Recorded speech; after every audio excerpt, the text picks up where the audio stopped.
大家好，欢迎观看居家101，我是阿杜。我们之前做过视频介绍过连接线上的智能开关，大概$5到7美金。今天我们将会介绍插头上的智能插座，大概7到10美金。墙上的智能开关差不多10到15美金。那我们就开始吧。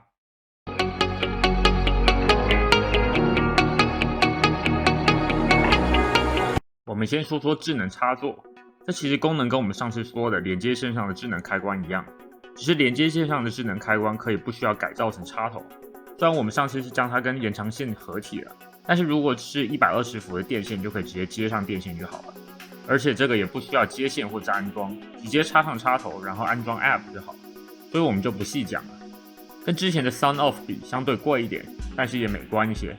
我们今天主要介绍是如何安装墙上的智能开关，这款是 TP-Link Casa HS200， 算是最基本的单点控制开关。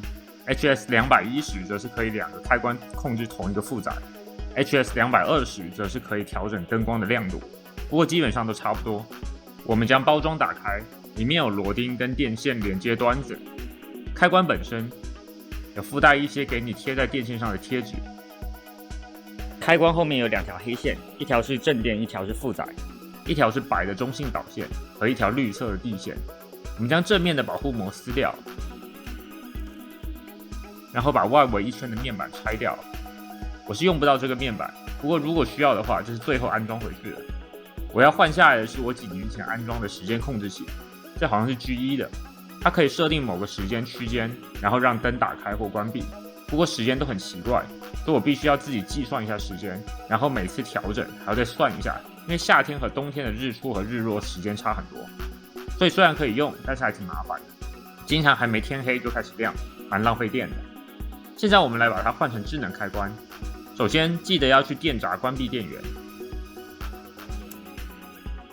关闭之后，它原本亮的灯就暗了，不过时间还在，大概里面有电池。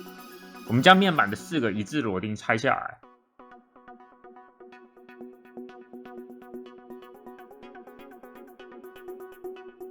我们可以看到里面有2个开关，它们是由上面和下面的螺钉固定住的。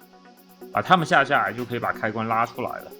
记得要先用试电笔确定一下，电是很危险的，最好再三确认。确定没有电，我们就可以将螺钉下来，然后将开关拉出来。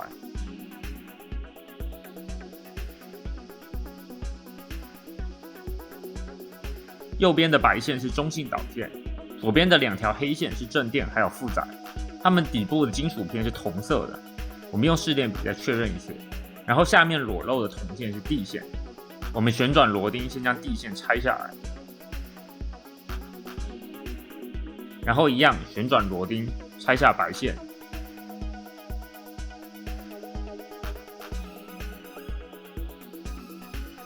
然后是黑线，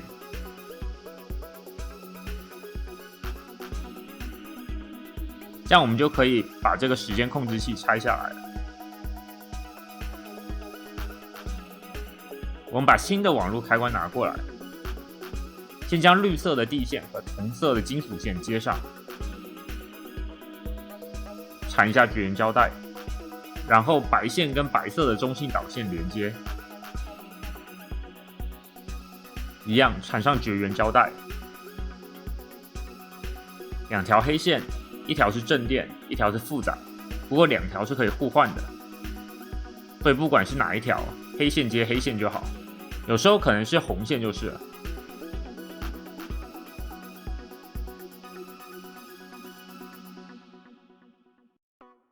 接好之后把它压进去，把螺钉转进去，但是不要太紧。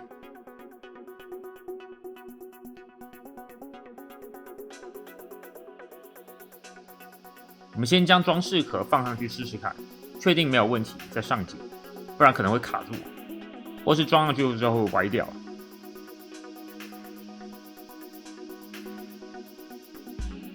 最后再装上4个装饰壳的螺钉。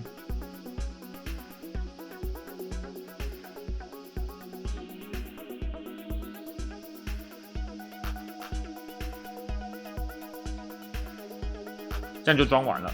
我们去电闸把电源打开，你可以看到开关在闪红灯，这代表没有接到网络上。我们下载它的 App，这个牌子是 Kasa， 我家里的吊扇就是用它控制的，已经用了5年了，还挺满意的。进入之后，新增设备，我们选择墙上的智能开关，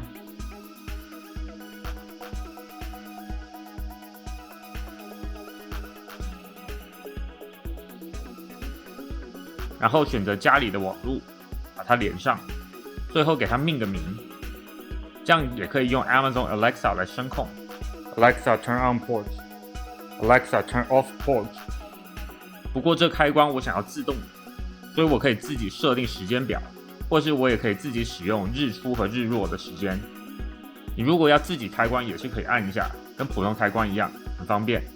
这样就完成啦。如果您觉得视频有帮助，请按赞、订阅并开启小铃铛，我会尽量更新各种居家建议，希望对大家有帮助。非常感谢，谢谢收看。